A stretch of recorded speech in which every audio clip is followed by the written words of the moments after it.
Kabayan, kahapon po ay pinatrol namin ang trahedyang nangyari sa pamilya Pampolina sa Alaminos, Laguna noong ika-17 ng Abril.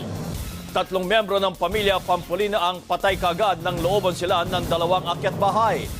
Ano na ngayon ang kalagayan sa ospital ng ina ng mga Pampolina na si Ginang Dinya at may linaw na ba kung sino ang gumawa ng karumal-dumal na krimen?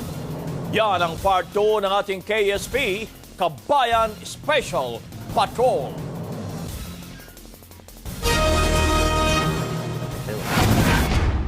Nasa sabungan noong gabi na ika-17 ng Abril ang padre de pamilya ng mga Pampolina na si Ginoong Fidelino. Anong nangyari nung dumating kayo? Nakahiga na po rito yung aking anak na lalaki. Nakahiga, duguan, lahoy ang dugo diyan. At ang aking asawa ay narito rin magkatabi. Agad itinakbo sa ospital ang mga biktima. Dead on arrival si Ferdinand habang sinubukan pang mailigtas sina Jasper at Judith, subalit pumanaw rin. At matapos ang 6 na araw sa ICU ng ospital, noong ika-23 ng Abril, pumanaw na rin si Ginang Dinya Pampolina na nabaril din sa ulo.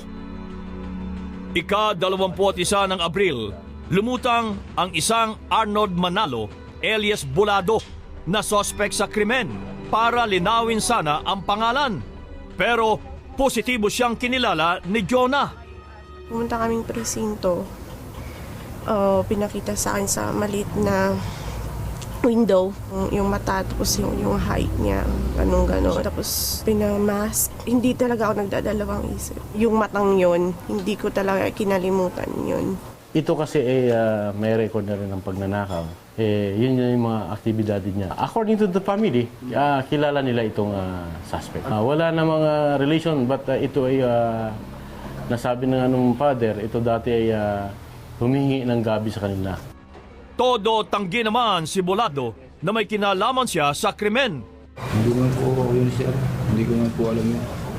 Nasaan ka po ng mga oras yan? Ay, ito paglamay po sa patay. Hindi po sa pisa. Baka nga po nagkakamali lang po. Alam niyo po ng Diyos yun, hindi po ako. Pero nakuha kay Bulado ang camouflage shorts na may dugo na maaring maging ebidensya laban sa kanya.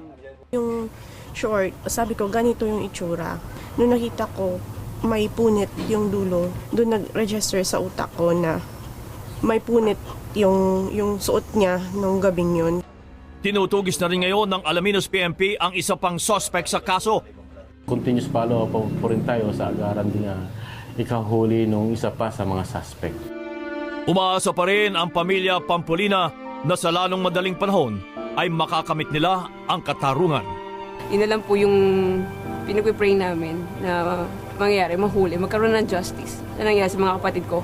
Matatanggap na namin siguro, tinali na lang, sinaktan na lang, pero ganun ginawa nila.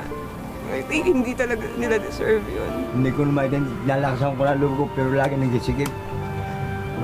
Kasi hindi tao ang gumawa niyan. Demonyo! Tulungan niyo po ako. Baka hindi ko po ito makaya. Maging demonyo na rin ako.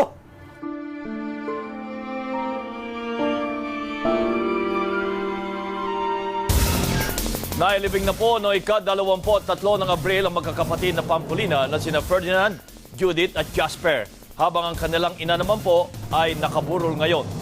Si Alaminos Mayor Eladio Magampon ay magbibigay naman ng 20,000 pisong reward sa kung sino man ang makapagbibigay pa ng impormasyon at makapagtuturo sa isa pang suspect sa krimen.